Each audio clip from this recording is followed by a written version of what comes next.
Damn.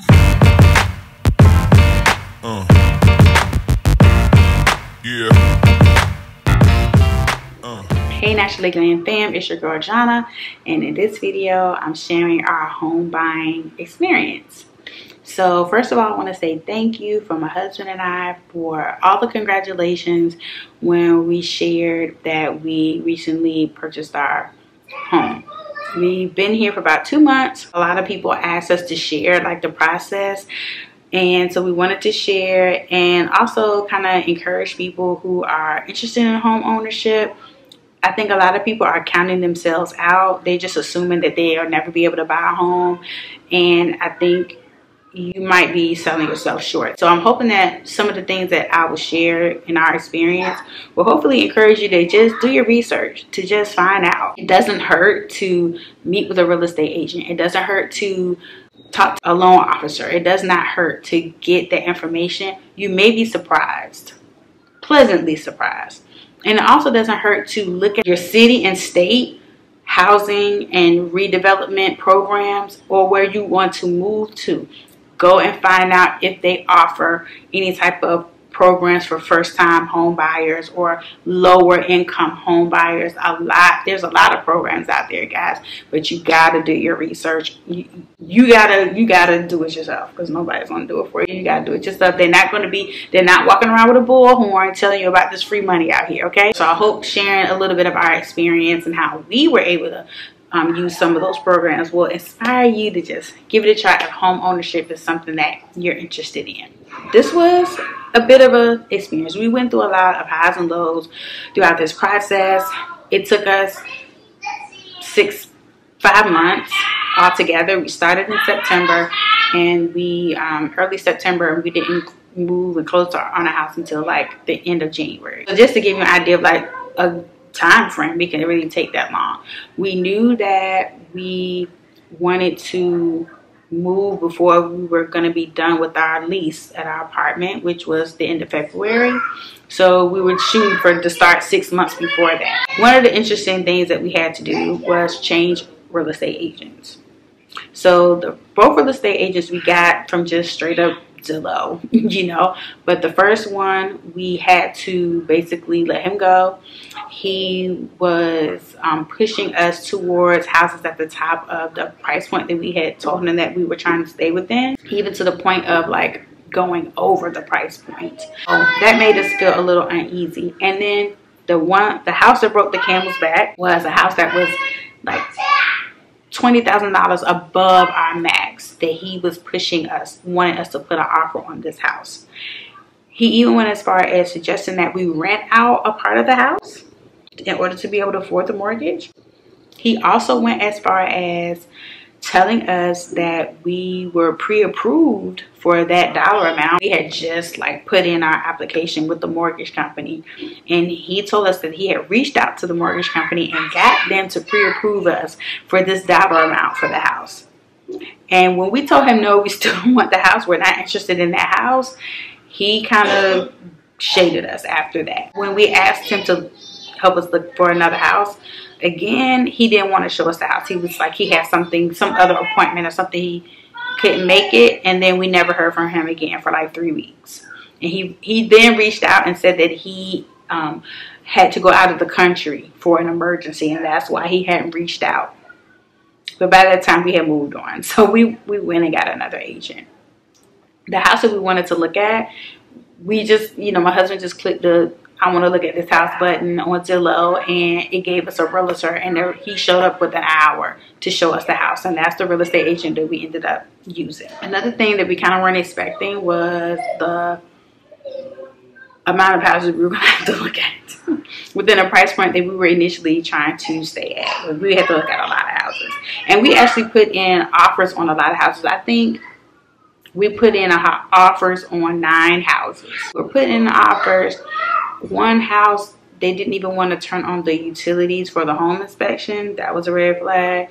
Another house, we got the home inspection. I had my cousin, who's a general contractor, look at it, and he was like, don't buy that house. We made offers on a lot of houses, and we just were outbid, cash buyers and stuff. Interestingly, the house that we actually bought, our offer wasn't accepted. The story behind that was earlier on in the process, like in October, I had found out about the city's housing and redevelopment programs that they offer, and they were giving out big money, $20,000 to $60,000 in down payment and closing cost assistance. So I had reached out, and it was a 45-day wait to even get an appointment with the housing counselor to see what we could qualify for. So fortunately, I went ahead and made the appointment, and so right after Thanksgiving, that Monday was the day of the appointment. And that was really insightful, because even though we didn't qualify for almost any of the programs that they offered, she told me two things. One was that about Virginia housing and their programs that they offered, which we definitely would qualify for, and the interest rate on their programs for the same loan with the mortgage company, which the mortgage company could do, was going to be 3% less. The interest rate was going to be 3% less. And then if I went with that, the city, they would give us a grant money to reduce the interest rate by another 1%. So almost cutting the interest rate in half. We were like, yeah. Fortunately, she told us that, and so that made us feel more comfortable at this price point, because these two houses, we were thinking we were like maxing out. But then after that, she's like, you're actually really not maxing out at all. You're kind of like at the midpoint. We were like, wow, okay, great. So we felt a little more comfortable putting in the offer on that other house, even though we knew we may have to do some work, because it was at our midpoint. The day before Thanksgiving, and all these houses started popping up on the market. And there were two houses that we were interested in. This house was like number one, and then there was another house. We put in the offer. Our offer didn't get accepted. They went with a cash offer that was also over asking. So we said, oh, well, we'll just go ahead and put in an offer on this other house. They actually dropped the price again. So we're like, oh, maybe we'll just go ahead and put in an offer on this house, because at that point we were kind of over it. We had expanded our search to other cities we really didn't want to move to, just trying to find something within our price point. It was just there was just not a lot of inventory out there that didn't need a lot of work. Well, we got the home inspection, and they couldn't even finish the home inspection because there was some plumbing issue going on, and so they had to just stop the inspection. I got a notification, and it from Zillow, I think, that said that the house that we had put our offering on and didn't get accepted was back on the market. I'm like, that can't be. So I called our real estate agent. So he said, hold on, let me call you back. So then he called back, and he said, okay, so here's the deal. The agent had called me and told me that the house was coming back on the market, but we were, of course, under contract for this other house pending the home inspection. So he told the agent, yeah, let me know when it comes back on the market, because my clients might be interested depending on how the home inspection goes with this other house. And so he was like, okay, are you guys interested in putting an offer in? The seller is interested in your offer because it was pretty much the same as before, and it was the next best offer. So he was interested in our offer. We said yes. We got out of the other offer, and we got in under this house. So everything's going good. We get the home inspection. Home inspections is fine. They do find some issues. We ask for the repairs. The seller's like, sure, find whatever you guys want, making the repairs. And then we were supposed to close on January 9th. So we got under contract on December 4th with the closing date of January 9th. And then January 9th comes and goes, and we're not closing. We had to do like home buying education. The mortgage company had to do mortgage loan officer education with Virginia Housing to even make us eligible for the Virginia Housing loan. We're eligible for any free grant money, but we're eligible for what they call a plus second or a second plus mortgage, where they will basically give you a second mortgage to cover your down payment. So we didn't have to pay the 3.5% down, we just financed it. Under this, we would have to go through a longer process. So we had to go through 3 underwritings in order to make sure that everything was up to snuff. So we had to go through the mortgage company's FHA underwriter. Then we had to go through Virginia Housing underwriters.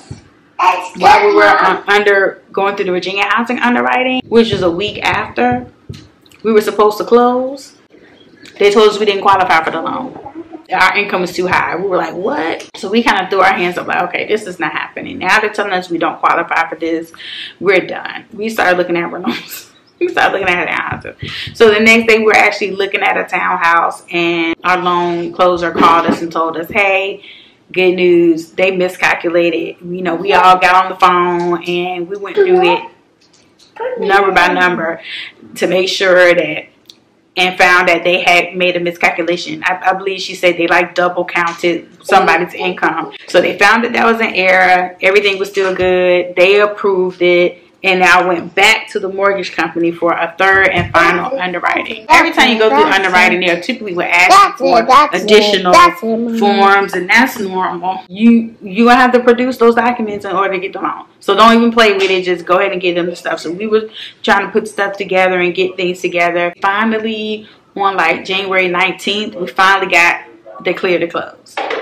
And they were like, "You're gonna close tomorrow at 10. We're going to do the walkthrough at 9, and then we'll go to the closing." When we come to the walkthrough with our agent, and he's like, yeah, so you guys are not going to be able to close at 10 because your mortgage company hadn't provided the closing documents to the title company. Now, the title company is the one that they actually handle the closing. They're the ones that make sure money gets exchanged as it should, and that all the closing documents are there, they're correct, and they're signed properly. They didn't have any closing documents for my mortgage company yet. Now, mortgage company is in California. 10 a.m. our time is there. They ain't even up yet. Around 2, I call my loan closer and I'm like, hey, have you heard anything? Their computer systems were down. IT is saying that it's going to be fixed, so they're just waiting. Within an hour, 3:30, we get a call.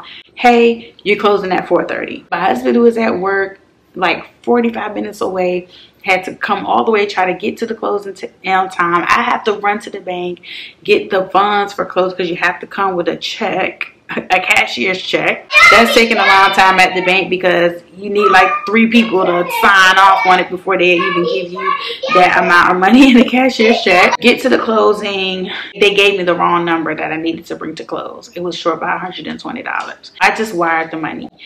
The other thing we found out at closing is that that second mortgage that we had gotten, we were initially told the program that we were qualifying for allowed us to not have to pay that mortgage, that second mortgage, unless we sold the house or refinanced. Turns out that was wrong. We didn't qualify for that perk. We only qualified for the second mortgage itself. So we were still going to have to pay that, which was fine. It was only like $56 a month. We signed the closing documents, which is it's a process. It's a long process. I think it took us like an hour.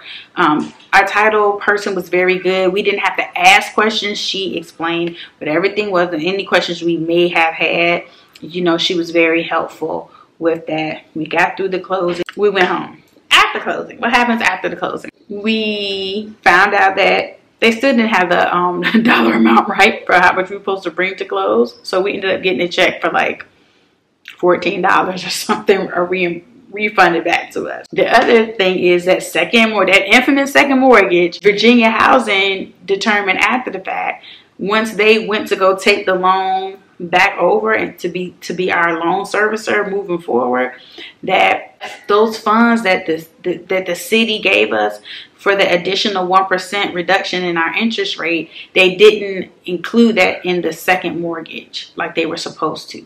Once they did that, it was going to decrease the monthly payment from like $56 to $42. Virginia Housing has our loan, and we're good now. We're good to go. We just pay our mortgage. I hope this helps, because it was interesting that what we're paying now is maybe like $400 more than what we were paying in rent at our old apartment, because our rent was going to go up with this new lease. And so it probably would have been maybe $400 or $500. We're paying more than what we were paying in that apartment. And if we would have tried to get a newer apartment, like a newer, luxury, nicer apartment to upgrade, it would have been the same amount in our mortgage right now. This house had pretty much everything we wanted on our wish list. The only thing it doesn't have is we wanted a full bath in our primary bedroom. and this house doesn't have that. But honestly, it has so many other things that we love, like that wasn't a deal breaker. I hope that you guys found that little trip down our home buying journey interesting. If you have questions, leave them in the comments below. I do plan on doing a subsequent video that I'll be able to give you the same resources that I use. I hope you found this video helpful, and we'll see you guys in the next video.